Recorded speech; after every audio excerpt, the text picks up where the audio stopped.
शकुनी, धृतराष्ट्र, दुर्योधन, गांधारी। मित्रों, एक जानकारी साझा करने आया हूँ।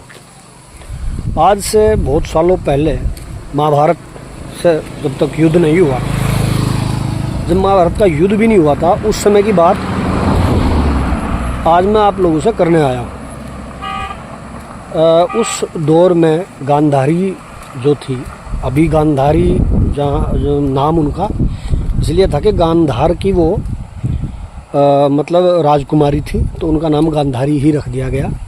और उनके भाई भी बहुत थे, और उनका सबसे चंचल बुद्धिमान भाई जो था शकुनी।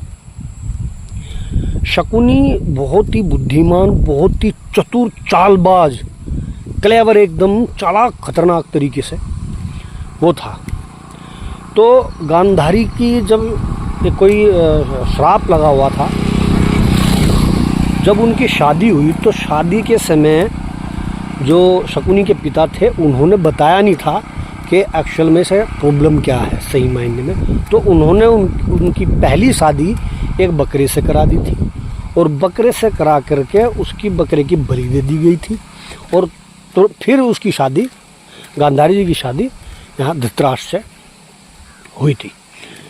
तो इसी कारणवश जब उन्हें पता लगा, धृतराष्ट्र जो थे हमारे जो गंगापुत्र भीष्म जी कहा जाता है जिनको, वो थे।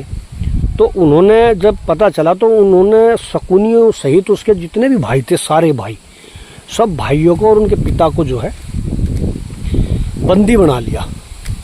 अब बंदी बना के उनको सज़ा दी कि ये जब तक मरते नहीं तब तक इनको केवल एक आदमी को एक चावल का दाना दिया जाएगा। तो क्योंकि 100 के लगभग उनके भाई थे वे, तो उन सब ने विचार किया कि हम लोग जो हैं कुछ नहीं खाएंगे। उनके पिताजी ने भी कुछ नहीं खाया, और हम जो है शकुनी को अपने हिस्से का खाना देंगे। तो सब शकुनी को अपने हिस्से का खाना देने लगे, और जिससे शकुनी जो है जिंदा रहे। और फिर धीरे धीरे करके उनके जो भाई थे, पिता थे, वो तड़पते तड़पते मौत को चले गए। और शकुनी ने अपनी आंखों से ये सब कुछ देखा, और ये सब कुछ देख के उसने जो है क्रोध, प्रतिशोध की उसकी ज्वाला भड़क गई। और उसके पिताजी जब मरने वाले थे, उनके पिताजी ने कहा कि शकुनी, अब मैं जा रहा हूँ, एक काम करना कि इस कुल का नाश कर देना, धृतराष्ट्र का बिल्कुल अंतहीन ख़त्म कर दियो, इसका कुछ नहीं बचना चाहिए। तो क्योंकि क्लेवर थे, बहुत चालाक थे, तो उनके पिताजी ने कहा कि अब बिल्कुल ख़त्म करके तब ही तुझे मेरा जो है मोक्ष मुझे जब भी मिलेगा। शकुनी ने कहा कि जैसा आप कह रहे हो ऐसा ही करूँगा। शकुनी के पिताजी ने ये भी कहा कि मैं जब मर जाऊँ तो मेरी हड्डियों के निकाल लेना। बढ़िया जी। तो आप मेरी हड्डियों को निकाल कर उसके पासे बना लेना, और वो तेरे सारे पर काम करेंगे, बस चाहे कुछ भी हो। उन्होंने ठीक है, तो मर गए उनके पिताजी बोल के, और उन्होंने ऐसे ही उनकी हड्डियों के पासे बनाए।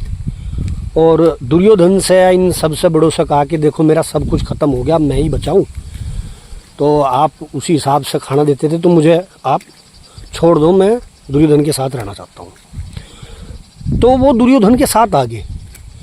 और आपको इस कहानी के आगे का भाग मैं अगले वीडियो में बताऊंगा।